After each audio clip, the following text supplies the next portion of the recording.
Don't think that one person can make a difference? We're going to show you how you absolutely can. Today, we're cutting through the noise and chaos with Jamie Huff to show you how grassroots activism, remote advocacy, and inspiring change can reshape our future.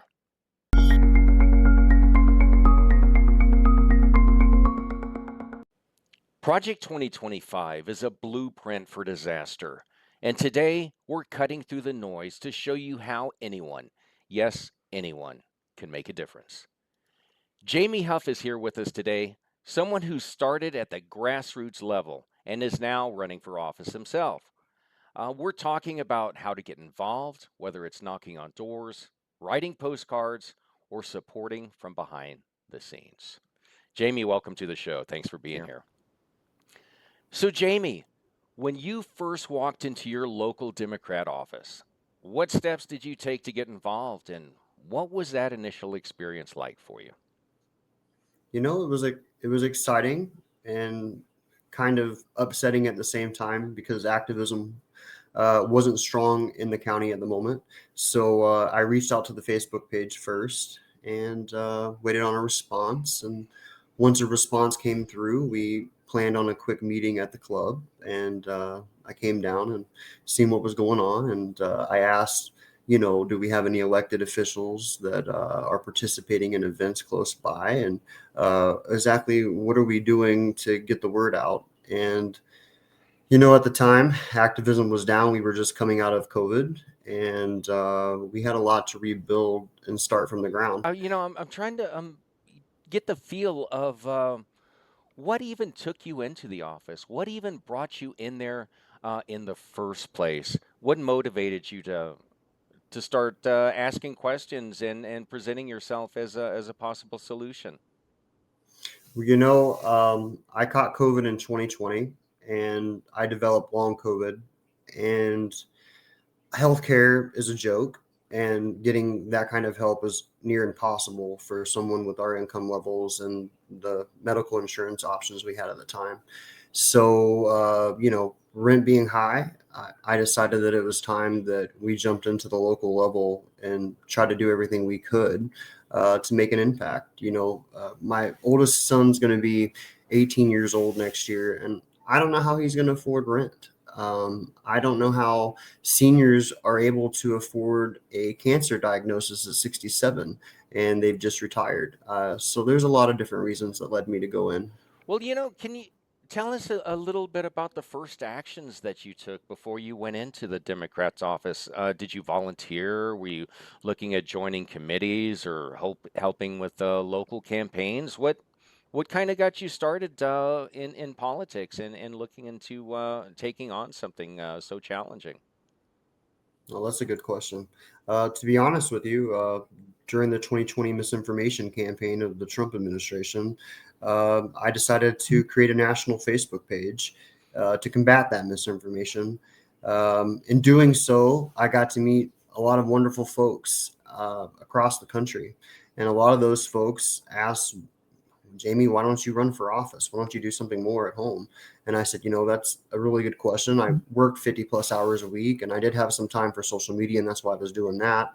So I reached out to our local Dem Club office and looked to see if they had anything going on that they needed some help with. And, activism was down because we were just coming through COVID.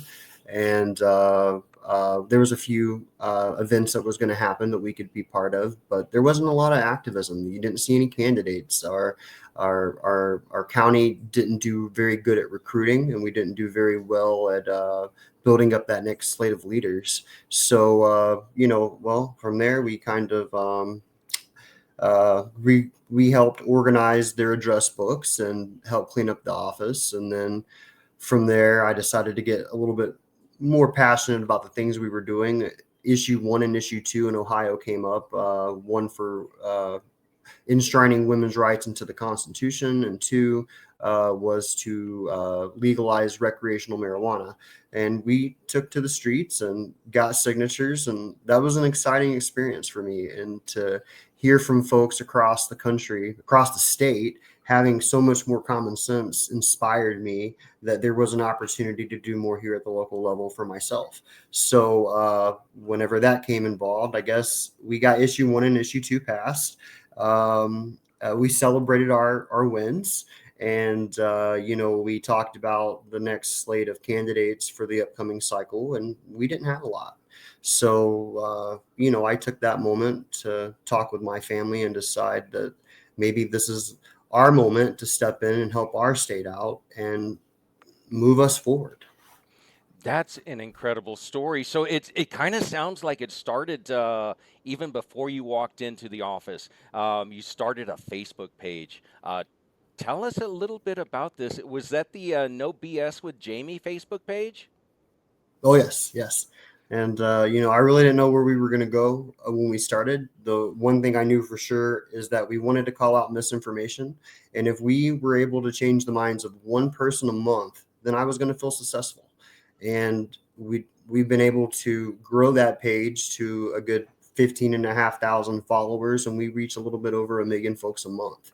So I'm very excited to know that we're part of a larger system of people trying to do things that are bigger than us and make sure that we call out this BS and stand up for what's right.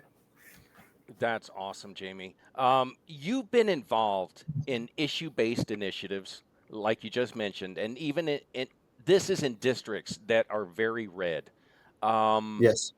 can you talk about how focusing on the issues rather than the candidates sometimes has helped you make progress, and what kind of elaborate on the issues that you've been working on again?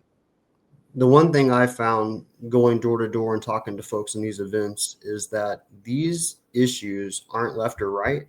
They're issues. They're American issues, and it requires American solutions. And if we can just stay away from the culture wars and discuss policy, we're going to be able to move the needle. And that's exactly what we've been able to do by doing so. So, specific issues you've worked on, healthcare, legalizing marijuana, those are pretty big deals. Yeah, it's humbling, and it's quite an experience to say that we've been able to do the grassroots works here at home and see something begin from nothing and then become the real deal. So I'm excited. It's bigger than us. Absolutely, and absolutely everybody should be excited because focusing on the issues can help reach a larger audience, and that is key, isn't it? In grassroots. Oh, it is. So if you think that grassroots activism is only works for the extroverted door knockers, think again. After the break, we're going to show you how you can stay at home, avoid all that public contact, and still make an impact that ripples across your community. Stay tuned. When I ran for Congress, we flipped more Trump voters blue than any other congressional race in the country. We did this by calling out the GOP's lies and speaking truth against their $1 million attack ads. I've now partnered with Turn Left, and we're taking the fight to the extremists like Marge the Trainwreck Green, Ted Cruz, and Josh Hawley, to name a few. And I'm asking each and every one of you all to donate $25 today to the group that is absolutely helping to send these jackaloons packing. It's time to speak truth to power and turn left.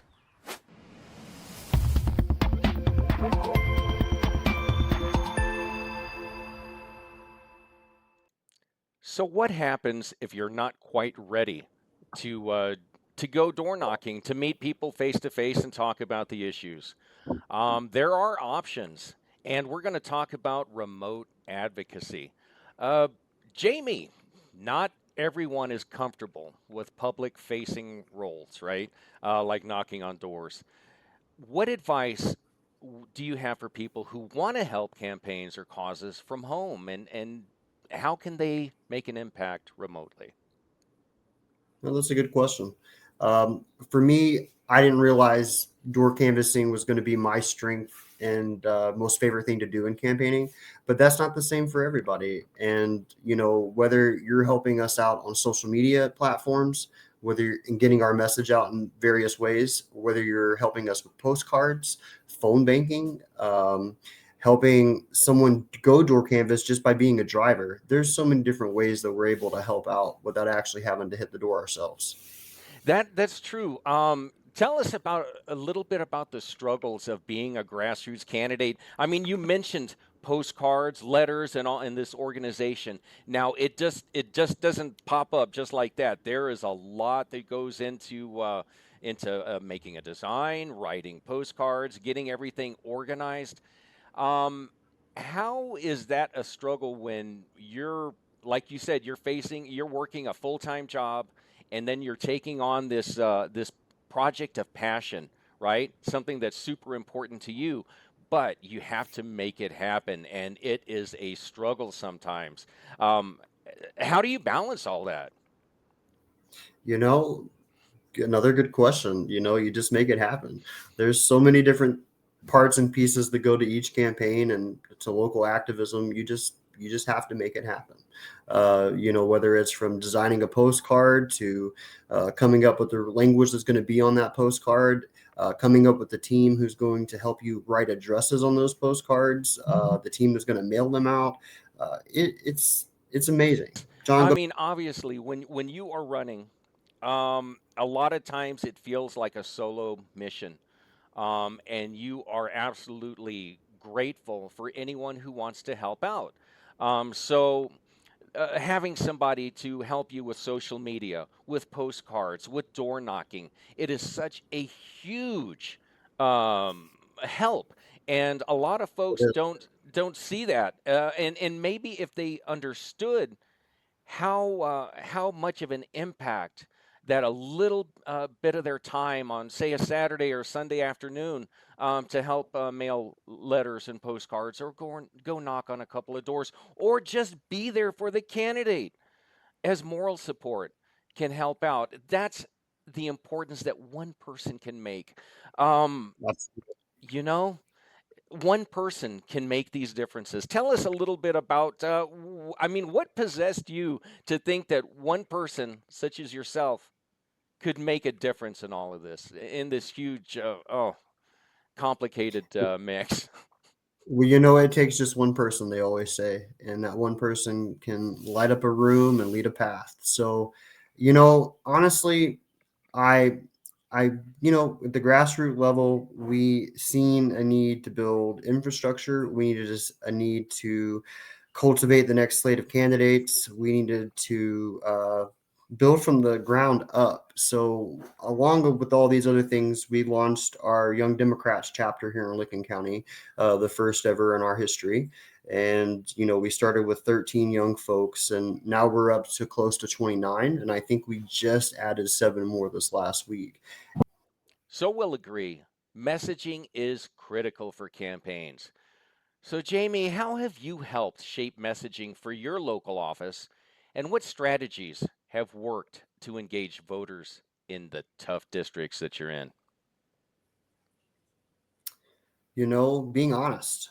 And that's the key to everything is being honest, calling misinformation out as it happens, having a little humor, compassion. All those things matter when you're trying to drive your messages out and showing that side of you that you're human. Imagine making an impact from your living room. No doors knocked, no calls made, but that's only the beginning. The real challenge? Staying motivated when the going gets tough. Coming up, Jamie will share how to push through when things don't go your way. Trust me, this is where the magic happens. Today, we have an amazing show for you. Join myself, special guests, and celebrities. What's going on, Ice-T? Andrew Yang. Somebody else was hopping on. Oh, hold on. What's going on, Battle? As we roast GQP Jackaloon. He may not be a real businessman, but he is one hell of a con artist. That's what it is. That's what they got indicted for. Treason and sedition. And addresses the headlines of the day. They must be held accountable. Live streaming every night.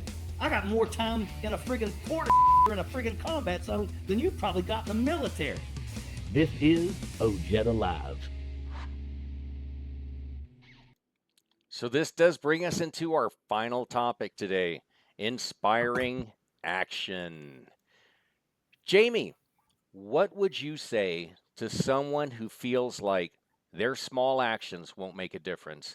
And how can they start making an impact today? I think a lot of people ask that question. How can one person make a difference? But one person does make a difference. One person gives another courage to stand up and speak. And, my whole motivation behind creating my page and running this campaign was the motivation to give others that if Jamie can do it, I can do it. If Jamie can stand up and knock on these doors, I can do that. If Jamie can make a page and call out BS, I can do that as well. And I think when one person stands up and shows that courage, it provides a path for others to follow. So, when you go out and you're meeting people, a lot of the times you're not going to be talking to people who believe the same way or who are going to be voting for your candidate necessarily. And some are can be extremely set in their ways and sometimes a bit offensive in things that they say. Have you ever had to come across somebody like that and um, had an opportunity to educate them, say like on something like Project 2025 and how education will be cut or how they want to cut overtime or things like that, and just come to a common ground of like, "Ooh, I didn't know that was happening." Have you had any success stories talking to folks who are just that you didn't think you were going to have a good conversation with? Sure. I would say online, you'll find more trolls than what you'll find in person. I'm sure all of us have experienced that. But Project 2025, how do I want to say this, John? At the door, I've met folks, and because I've been the candidate, I feel like they've been more open to speaking to me versus a volunteer or something like that. Yeah, and then I feel like when we talk about Project 2025 in group settings, things are different than what they are in a social media environment. So how do I want to answer that question the best way? Because I think this is a really good question. Because I Right. also would like to talk about Project 2025 and how I feel like education is also the drive. The misinformation and lack of education is what got us here. And I There we also are. feel that, yes. And then I also feel that, like our country, only 23% of 18 to 24-year-olds are able to even serve in our military. And I think that is an eye-opening problem for our country. And, in World War II, one of our secret weapons was that we were able to mobilize our 18-year-olds, and they were able to do the math necessary to shoot down these other folks. They were able to have mechanics to keep our fleet going and things of that nature. So, there's a lot of different ways we've been able to talk and move folks that you wouldn't have imagined being able to do so. So what when you knock on doors and when you talk to folks who are of and oppositionally defiant towards what you want to talk about, what you're there, what's important to you, um, that constant uh, coming hitting a brick wall can be disappointing sometimes and can leave folks who may be there just for the afternoon of volunteering and canvassing. It may leave them kind of like, oh gosh, well, I don't know if I'm going to make an impact or not. Um, but we need to remind everyone that every small action contributes to the larger movement. And Most definitely. exactly. Um, so what do you think is one of the important things to tell our viewers when you are facing somebody who doesn't believe like you, who doesn't think like you, and who's opposed to almost anything you see or what you're saying, and how are you going about bringing out those common issues or those shared values that unite Americans? Well, I think that's the beautiful part that makes America America is that we have so many different opinions, and we don't always agree with everything, but there's so much that we do agree on, and you've got to find those few channels and talk to those folks about them. Door knocking this year, I've had about a 36% answer rate on persuadable knockers. So those are GOP voters that we're trying to persuade. And the one thing I have found is that public schools is important to everybody. Our healthcare is important to everybody. Affordable housing is is an issue that's important to everybody. So if you just focus on the issues that are at hand and leave the culture wars to the backside, then you're able to move forward with these folks. Sometimes you're going to find one that just isn't willing to hear. And the only thing that you can do is ask them to do better and let them know that you're going to fight for them no matter what. And that's exactly how I've ended a few conversations with a few folks. You're not going to persuade everybody, but you can definitely try. And I think in these times, they're not expecting us to knock on these persuadable doors, and we have to show up. Oh, I think we absolutely have to show up. The issues are very important. The stakes are extremely high, especially with what Project 2025 wants to do with education, with Oh housing, my. with everything. Yes. So that concludes our podcast for today. Jamie, thank you so much for being here. Thank you. Absolutely. Is there anything that you would like to leave our audience with today? Final thoughts? Is to get out there and do something. You know, I believe that is it. That is a simple, effective message. Jamie, Yes, thanks for sir. being here, and we'll see you next time. Thank you. Today, we dove into the powerful decision to run for office, a step many of us don't realize can change everything. It's not easy. Running for office is full of challenges, but it's also one of the most important ways to make a difference in your community, for your family, or on issues that matter most. The stakes are too high to believe that one person can't make a difference. The truth is, everyone has the ability to get involved, whether it's through running, volunteering, stuffing letters, or simply sharing posts on social media. We cannot afford to give up now. We're facing a critical moment with Project 2025, a plan that seeks to dismantle the very structures that keep our country safe, educated, and healthy. From cutting the Department of Education to rolling back environmental protections that ensure clean air and water, and even stripping down the Department of Justice, this is an agenda that threatens the foundation of our democracy. But here's the thing.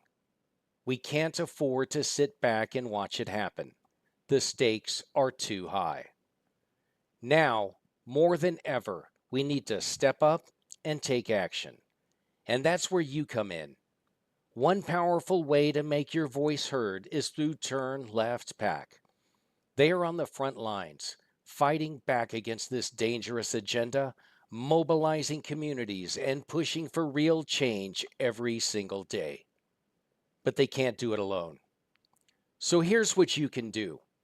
Go to turnleftpac.org.